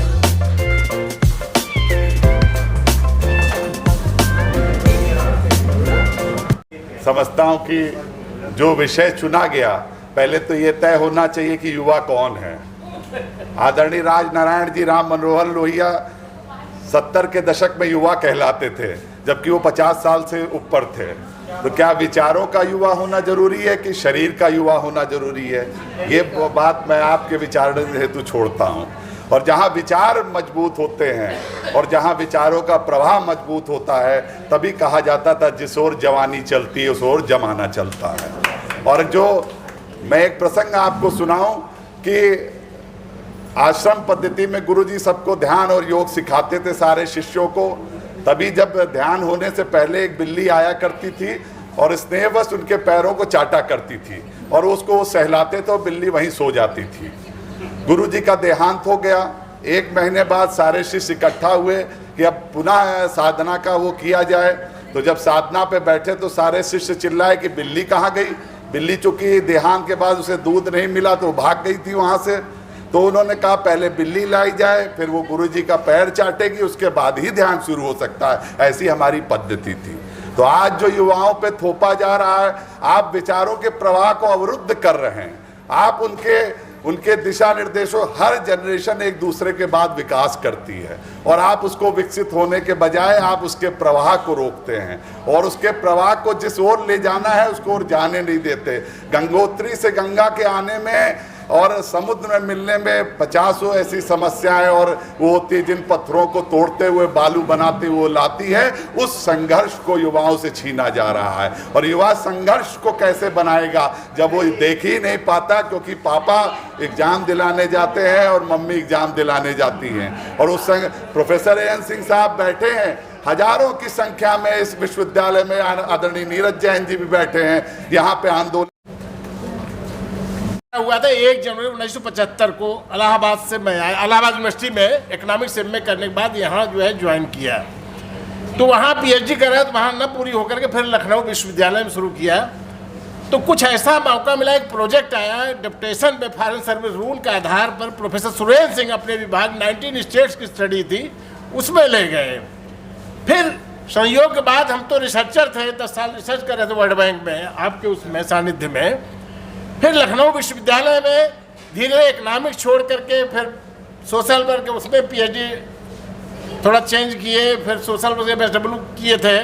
फिर यहाँ अपॉइंटमेंट हुआ प्रोफेसर हरकृष्ण अवस्थी के ज़माने में। उस समय हमें कुछ और बैकग्राउंड नहीं मालूम था। जिस दिन ज्वाइन किए तुरंत ही असिस्टेंट प्रोवोस्ट बन गए, असिस्टेंट डायरेक्टर बन गए, प्रोग्राम अफसर NSS बन गए, राष्ट्रीय सेवा योजना के। फिर शाम को ड्यूटी लगी, शाम को अवस्थी जी का आदेश हुआ वाइस चांसलर का, आज शाम को सब लोग इकट्ठा हो जाइए बटलर हॉस्टल के सामने। तो हमें नहीं मालूम था क्या करना है। तो उस समय ये था जो इलीगल रह रहे थे उनको मालूम हो गया, सब भाग गए थे ताला लगा लगा करके, कहे ताला उनका तोड़ करके सामान जब्त करना है। तो सब लोग, जगतार सिंह साहब उस समय प्रोस्ट थे वहाँ के, उनके पास ताला 10 किलो वाला वो था हथौड़ा, उससे तोड़ना है। कोई शिक्षक आगे आ ही नहीं रहा था, 5 किलो वाला भी हथौड़ा था, उससे भी नहीं तोड़ने के लिए। हम कहे शायद ये सब तोड़ नहीं पा रहे हैं, क्या चक्कर है, हमें और आगे पीछे नहीं मालूम क्यों नहीं तोड़ रहे हैं। हम कहे लाइए हम तोड़ते हैं। शाम को तोड़ना शुरू किया, सुबह 5 बजे तक ताला, सैकड़ों क्या 150 ताला तोड़े होंगे। उसमें उसका कुंडा भी चला जाए, ताला भी चला जाए, सब सामान ले जाए, जब्त करें एकेडमिक स्टाफ कॉलेज में। दूसरे दिन छात्र नेता या उसमें कोई प्रेस रिपोर्टर थे, कोई ठेकेदार थे, कुछ लोग लावारिस वहाँ रह रहे थे, निठल्ले टाइप के। तो वो लोग रह रहे थे, जब नेता कोई ज़रूरत पड़ती पकड़ ले जाते, अपने साथ ले जाते, खिलाते पिलाते पड़े रहते थे कमरे में। तो जो आप लोग करें यूथ का एज जो है 15, कोई 35 बता रहा है, कोई 15-25 बता रहा है, कोई 15-20, उसमें 52 साल तक थे। मतलब 18-20 साल से लेके 50-52 साल तक के लोग थे। और फिर आए दूसरे दिन घेरे, कहे सुना आप ही ने ताला तो क्या, और कौन तोड़ सकता है, और कौन शब्द कहे तो उसको आप लोगों के सामने नहीं कहेंगे। तो वो भी समझ गए कि हमारा भी आगे है, ये भी वही होगा हमारे ही ग्रुप का, मतलब कहीं कहीं से भी किसी गिरोह से ताल्लुक रखता होगा। ये थोड़ा सा उसको मतलब महसूस हुआ कुछ लोगों के, क्योंकि आवाज़ हमारी वही थी। भाई हम तो रिसर्चर थे, कोई टीचिंग करने तो यहाँ आए नहीं थे। फिर इसके बाद सौभाग्य वही अवस्थी जी के ज़माने में हमारा अपॉइंटमेंट हुआ था। फिर ये सब चलता रहा, माहौल सही ठीक नहीं था, पढ़ने की इन्वायरमेंट ठीक नहीं था। लखनऊ विश्वविद्यालय में 3-3 पीढ़ी से लोग रह रहे थे, उनके आगे पीछे कोई नौकरी कर नहीं रहा था, इंक्रोचमेंट था, काफ़ी 400-500 फैमिलीज बस गई थी लखनऊ विश्वविद्यालय। वही जो आते थे ना ये चपरासी, उनके 4 बच्चे हुए, 3 बाहर नौकरी कर रहे, एक यहाँ कर रहा है, वो भी बात ये मर गए, तीनों के बच्चे वो भी नौकरी कर रहे, सब बाहर कर रहे, मकान उसी के, ईंटा पत्थर यहीं के, यहीं रह रहे हैं। एकदम माहौल पूरा खराब था। बहुत लोग थे, जानवर भी रखे थे, बकरी भी रखे थे, और ये सब तमाम मतलब दुकानें थी, गंदगी थी, और ठीक से हैबिटेड में था पूरा विश्वविद्यालय।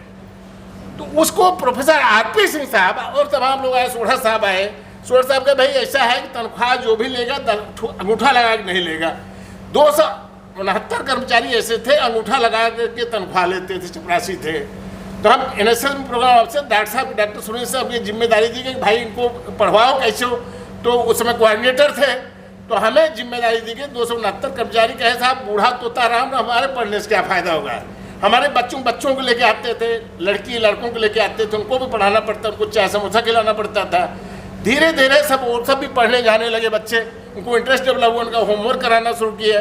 फिर हमारे ND हॉस्टल के सामने संदीप शाही, फिर वो वहाँ जो है एम्प्लॉइज़ के बच्चों के लिए ही जो है कोचिंग क्लासेस चल रही फ्री ऑफ कास्ट, उनको लिटरेचर दिया जाने लगा, उनको कापी पेंसिल पटरी रबड़ सब देते थे फ्री में, किसी मतलब बिजनेसमैन से ले आकर के फ्री में।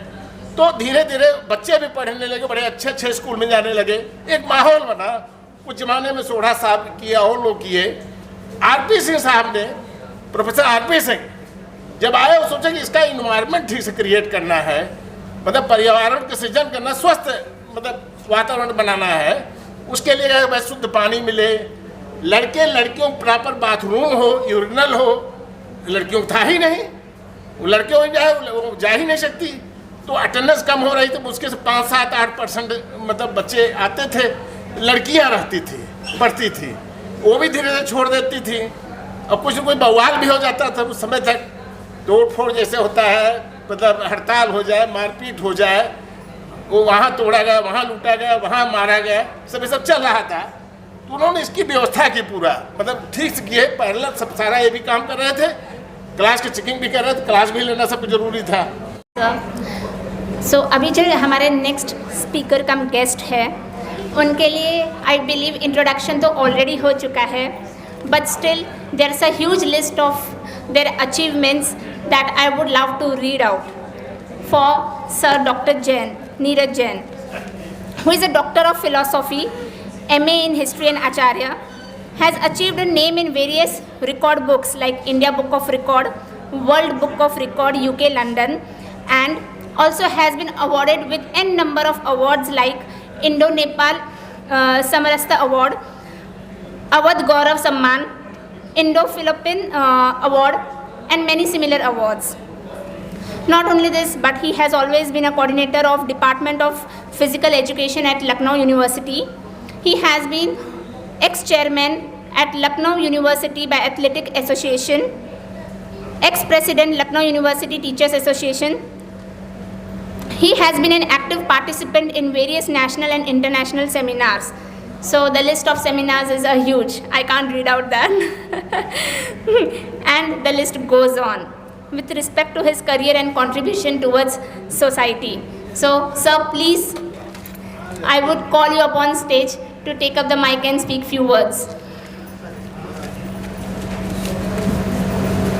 बहुत सोच बोलिएगा, नेतागिरी न करिए।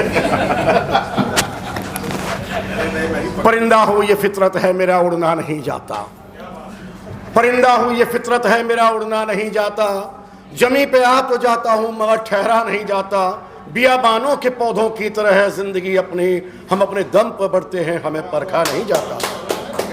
मंचासीन प्रोफेसर एन सिंह जी एवं सम्मानित समस्त अग्रजों, भाई शैलेंद्र शुक्ला जी, मिथुन जी, आदित्य प्रताप यादव जी, शांतनु शर्मा हमारे बहुत अनुज हैं, और जिसकी वजह से हम इस प्रोग्राम में आए हैं मिताश्री घोष हमारी बहुत प्रिय हैं।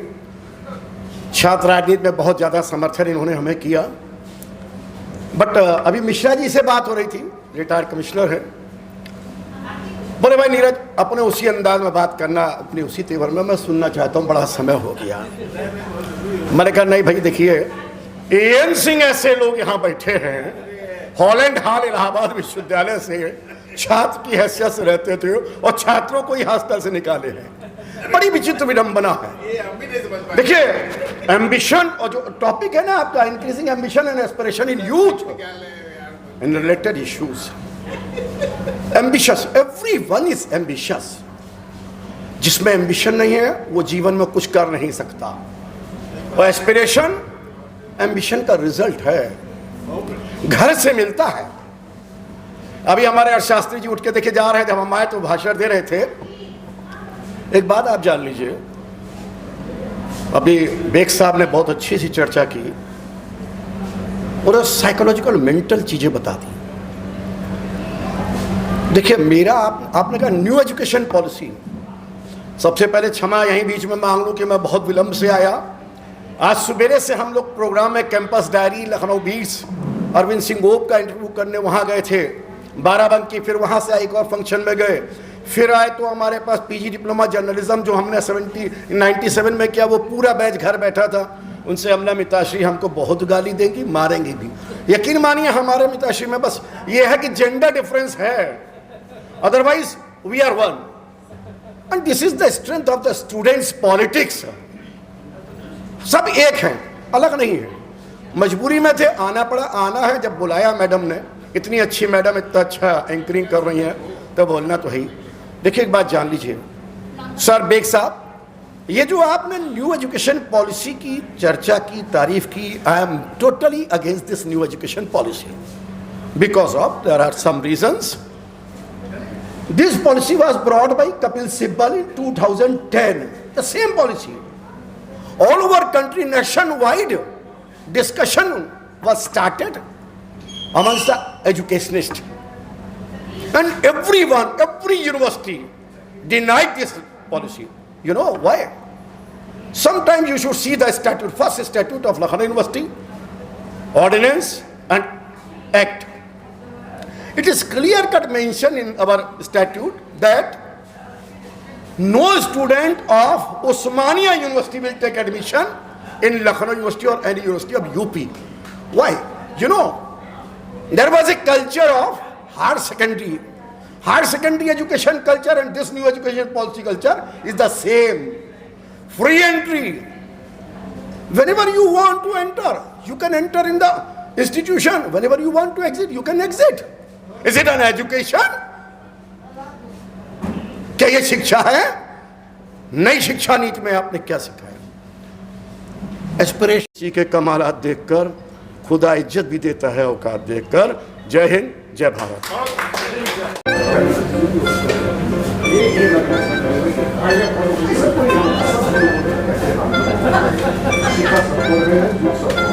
मैंने आज बड़ा ओजस्वी वक्ता को सुना, आपके लिए कह रहा हूँ। और सच बात यह है कि इतनी देर से सुनते विचारों के भांति भांति के विचारों को सुनकर मैं खुद कंफ्यूज हो गया हूँ कि करना क्या चाहिए। आप भी सही हैं, किसी ने कुछ और कहा, उसने सही, तरह तरह के विचार आए। लेकिन मैं तो एक दो बात कह के ख़त्म कर दूंगा, इसलिए कि टाइम आप सबको जो। पहली बात तो ये है कि ये अभी आपने जो ताली पीटी थी, इसमें कुछ जोश दिखाई दिया पहली बार, वरना आप इससे पहले बड़े बेमन ताली पीटे थे ऐसे करके।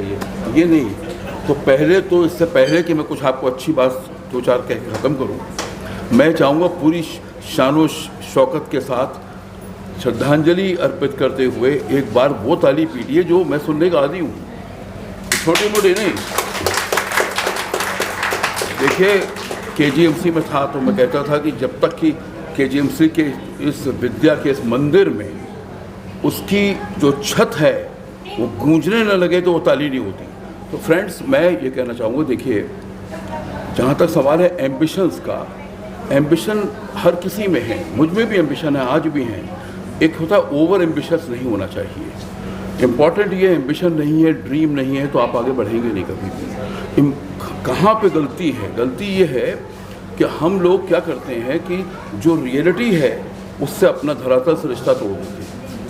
और उसका सबसे बड़ा जो कारण है, जो आपके किसी बहुत ही ज्ञानी वक्ता ने बात कही थी, वो शायद साइकोलॉजिस्ट थी मोस्ट प्रॉब्ली, कि ये जो हम लोग आजकल ACE उन्होंने कहा था ना, आइस करके, हाँ, इंफॉर्मेशन कम्युनिकेशन एंड ऑन जो इनकी टेक्नोलॉजी है, तो क्या होता है रात दिन बैठे हुए जो देखो क्या पागल हो गए हैं बिल्कुल। This is damaging the brain, you don't know. आपको देखना है, देखिए, टाइम से देखिए, कम से कम देखिए, इतना मत देखिए। और इम्पॉर्टेंट सबसे बड़ी चीज़ है कि जहाँ तक सवाल है कि मैं ज़्यादा ऐसे नहीं कहूँगा सब ज्ञान बढ़ चुका है, इसमें मेरे लिए बचाव तो कुछ नहीं है, लेकिन मैं ये कहना चाहूँगा कि चाहे कोई स्टेज और एज हो, पहला सबक ये कि मैं सुनना चाहता हूँ, हमेशा इनकरेज करता रहा हूँ अपने स्टूडेंट्स को मेडिकल फील्ड में और आज अदरवाइज भी, कि when I ask you what you want to become, I don't want to listen कि मैं डॉक्टर बनना चाहता हूँ, कि मैं इंजीनियर बनना चाहता हूँ, कि मैं साइकोलॉजी बनना चाहता हूँ। मैं चाहता हूँ कि बच्चा ये आंसर दे, I want to be happy, मैं खुश होना चाहता हूँ। खुशी आजकल इतनी कॉमन नहीं है, इतनी आसान नहीं है। अगर वो खुश होना चाहता है तो एक चपरासी की रैंक पे भी खुश हो सकता है, और नहीं खुश होना चाहता तो वो प्राइम मिनिस्टर और प्रेसिडेंट ऑफ इंडिया बन जाए तो भी खुश नहीं होगा। दिस इज़ वेरी इंपॉर्टेंट कि हम ये सिखाएं कि ये इम्पॉर्टेंट नहीं है। एक आर्टिस्ट, एक कोई, आप देखें बैठ के कि एक क्लास होता है, मान लीजिए मैं मान लूँ, आप लोग बुरा नहीं मानिएगा, एक क्लास है, इसके अंदर एक बहुत बड़ा कोई आर्टिस्ट ऐसा बैठा हुआ जो बड़े बड़े इंटरनेशनल आर्टिस्ट को हरा देगा, इसमें कोई प्लेयर बैठा हुआ है, इसके अंदर कोई हर कोई टॉपर नहीं बैठा हुआ कि मैथमेटिक्स में टॉप करना हो, बायोलॉजी में टॉप करना है। तरह तरह के लोग हैं। हमारा काम है बेसिक एजुकेशन को क्लियर करना, प्लस अपने दिल की बात सुनो, क्या बनना चाहते हो, where you get the happiness. और आप जब कभी उसको फॉलो करेंगे आपको कभी दुख नहीं होगा, परेशानी नहीं होगी। जहाँ तक ड्रीम का सवाल है, कभी अपने ड्रीम को छोटा नहीं करना चाहिए। मैं तो एक्सपीरियंस की बात कर रहा हूँ, मैं सुनी सुनाई बातें नहीं करता। मैंने जब कोई ड्रीम को देखा और उस ड्रीम को डिक्लेयर किया, लोग क्या करते हैं, मैंने सपना देखा मैं ये बन जाऊँ। आपकी हिम्मत है कहने की, ये आप साफ कहिए कि yes I want to become this. अब क्या है, आपकी प्रेस्टीज इशू दांव पर लगी हुई है, आप रात दिन मेहनत करते रहेंगे। ड्रीम वास्तव में जो कलाम साहब कहते थे गलत नहीं कहते थे, वो कहते थे सपना वो है ही नहीं जो आपने सोते पे देखा था, सपना वो है जो आपको सोने न दे। यू कांट स्लीप, क्योंकि अगर मान लीजिए आपको ये कशिश है मुझे ये करना है तो आप करके दिखा दोगे, provided it has to be declared. और ये इसलिए कि आप लोग कुछ अच्छी यादें भी लेके जाएँ यहाँ की, थके मांदे न जाएँ यहाँ से। इम्पॉर्टेंट ये मैं बताऊँ आपको एक बहुत छोटी सी बात, ऑल इंडिया एक सर्जन एसोसिएशन होती है, उसके अंदर करीब 60 ईयर्स से कोई यूपी से जीत नहीं पाता था। उसका रीज़न था कि वो समझ लिया महाराष्ट्र साउथ सब मिल जाते, थोड़ी सी सब चलता है। जो भी इलेक्शन लड़ते थे हम, हमारे गुरु लोग सारे लोग सब ये सब वो हार जाते थे। खैर लोगों ने हमको प्रपोज किया, हमने कहा कि सब गुरु हार चुके तो मैं क्या जीतूंगा, लेकिन एनीवे इम्पॉर्टेंट ये कि मुझे टॉन्ट करने के लिए किसी ने कहा कि रमाकांत ने ये डिक्लेयर कर दिया कि वो ASI का प्रेसिडेंटशिप का इलेक्शन लड़ रहे हैं, जस्ट बेइज्जती करने के लिए। 60 साल से तो कोई जीता नहीं, and nothing less than A vice chancellor, because मैं प्रेसिडेंट टीचर एसोसिएशन का भी था और बहुत सारे एसोसिएशन का था, तो कुछ उन्होंने अपने सरकार में कहा। आज आपको वो जवाब बता रहा हूँ जो जवाब आप अगर देंगे तो आपका सपना पूरा होगा। मैंने जवाब दिया, madam thank you very much for declaring this to everybody, they know it, but कोई बात नहीं है। मैं आपको एक बात कहना चाहूँगा, मुगल आज़म का वो डायलॉग याद करिएगा, जब उसने कहा था कि तुम्हें कल सवेरा जब होगा उससे पहले रातरी मार दी जाएगी, तो उसने कहा था इसका सलीम ने क्या कहा था, उसका फैसला जंग करेगी। जवाब हो तो ये हो कि मैंने कहा मैं अकबर आजम की तरह जवाब दे रहा हूँ आपको बैठ के कि हमें जंग के फैसले का इंतजार नहीं, हम जंग जीत चुके। And I von that election with a thumping majority. The reason was this कि मैंने कोई कसर नहीं छोड़ी, मैं सब तरफ, क्योंकि एकेडमिक था तो इसलिए मेरा वैसे कोई। मैं ये बताना चाहता हूँ कि आप अपने ड्रीम्स को सामने रखिए, और ये जो किसी साहब ने कही कि वो बात मैं फिर दोहरा रहा हूँ ताकि भूलिए मत कभी, डोंट कंप्लेन कि मेरे बच्चे मेरी बात नहीं सुनते, वो नहीं सुनेंगे, वो करेंगे वो जो हम कर रहे हैं, और उसका बिल्कुल उदाहरण आपको मिलता जाएगा ज़िंदगी में हमेशा। इसलिए क्या है कि हम वो करें, हम उदाहरण बने सबके लिए कि हम तंबाकू नहीं खाते तो मेरा बच्चा नहीं खाएगा, मैं शराब नहीं पीता तो मेरा बच्चा नहीं पिएगा। I have to be careful about it और होल्ड माई वर्ड। जैसे आपने कहा कि ये भी सब चीज़ें कि मोरालिटी हमको अपने घर से सिखानी होगी, तो इसलिए क्या है, ये सब चीज़ें एक कंबाइंड वे में हमको करनी है। और मैं तो आज बता रहा हूँ आपको एक चीज़ और सीक्रेट जो आप सबको मालूम होगी लेकिन आप कहने की हिम्मत नहीं होगी, वो ये है कि बहुत सारी चीज़ें तो मैं तो बच्चों से सीख रहा हूँ। हम सब क्या सोचने लगते हैं कि अब 65 हो गए, 70 हो गए, अभी ये हो गए, वो हो गए, अब क्या, अब ये तो कुछ। My daughter is sitting here incidentally, और उसने मुझको बिल्कुल क्लियर किया कि बैठ कर नो पापा, एज का कोई मतलब नहीं है इस चीज़ में। एंड देयरफॉर ये बड़ा ज़रूरी है हम सबको समझना। मैंने देखा बहुत सारे लोग ओवर वेट हैं सब हैं, please be cautious, control your weight, exercise कीजिए। और इसीलिए मैं आपको बताना चाहता हूँ, आपको घमंड के लिए नहीं, शान के लिए नहीं, इसलिए कि आपको करना चाहिए कि मैं 1 घंटे डेली इसी के प्रेशर के बारे और खुश जाके मैं जिम करता हूँ 1 hour, and after that I go for daily 1.5 hours for morning walk, and there are also friends. अपनी बात को कहिए, शेयर कीजिए। बस लास्ट वर्ड मैं ये कहना चाहूँगा कि एक कंधा ढूंढिए आप। अगर आप किसी यहाँ ही पूछूँ सबसे महंगी चीज़ दुनिया में क्या है, तो लोग जवाब देंगे ये है वो है, दुनिया भर के मैं नहीं जानता।